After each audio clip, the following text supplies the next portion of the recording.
I have a lot of interaction with Muslims because my early childhood and youth was spent among them. But one question has always been not really understood by me, the definition of Allah. Because to my mind and the way it has been given to me by my Muslim friends and acquaintances, that their definition of Allah basically is negation of other faiths and also non-acceptance of their definition of God as such. Your scholarship is very profound. I would like to be benefited by it. The brother asked a very good question, very important question, that he wants to know one thing which has been always in his mind: what is the definition of Allah in Islam? And the definition also includes many things which is negation, and it contradicts the definition of the other faiths. In fact, in Islam, the definition of Allah says what Allah is and also says what Allah is not. Besides knowing what God is, it is also important to know what God is not. So that if someone falsely claims that so-and-so is God, you can easily come to know this is a false claim. As far as the reply to what is the definition of Allah, the best reply that any Muslim can give you is from the Quran, from Surah Ikhlas, chapter number 112, verse number 1 to 4, which says, Kul huwallahu ahad. Say He is Allah one and only. Allahu samad. Allah, the absolute and eternal. Lam yalid walam yulad. He begets not, nor is he begotten. Walam yakul lahu kufuwan ahad. There is nothing like him. This is a four-line definition of Allah subhanahu wa ta'ala, of Almighty God, given in the glorious Quran. This is the touchstone of theology. It is the litmus test to identify any person says so-and-so candidate is God. If that candidate fits in this four-line definition, we Muslims have got no objection in accepting that candidate to be God. The first is, Qul huwallahu ahad. Say it's Allah one and only. Allahu samad. Allah, the absolute and eternal. Lam yalid walam yulad. He begets not, nor is he begotten. Walam yakul lahu kufuwan ahad. There is nothing like him. For example, I'll give you an example. There are some human beings who say that Bhagwan Rajneesh is God. During question and answer time, there was a Hindu brother who told me that if Hindus don't consider him to be God, and never said that the Hindus call Bhagwan Rajneesh to be God, there are many human beings who claim Bhagwan Rajneesh is God. Now I will give you a sample. Why do we use this negative also? Like say is Allah one and only is positive.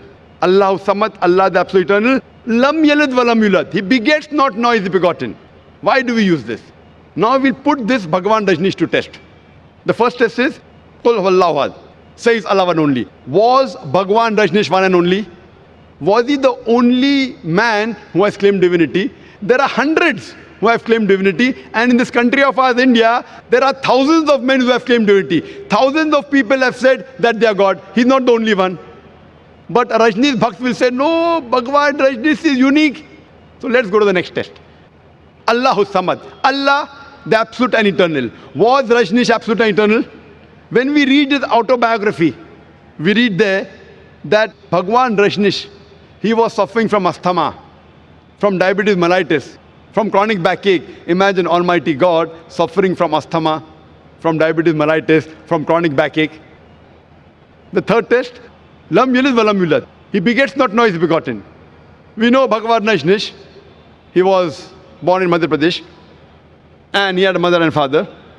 And in 1981, he goes to America and takes thousands of Americans for a ride. And in the state of Oregon, he starts his new center known as Rajneeshpuram. Later on, the American government arrests him and puts him behind bars. Rajneesh alleges that the American government gave me slow poisoning. Imagine Almighty God being slow poisoned. And 1985, the American government kicks him out of the country. He comes back to India and goes back to the city of Pune. And there, he goes and restarts his center, which is today called as Osho Commune. And if you visit Osho Commune today, if you go to a samadhi, where his ashes have been kept after he died, it is mentioned over there on a samadhi, on a stone, Osho, Bhagwan Rajneesh, Osho, never born, never died, but visited the earth from the 11th of December, 1931 to the 19th of January, 1990.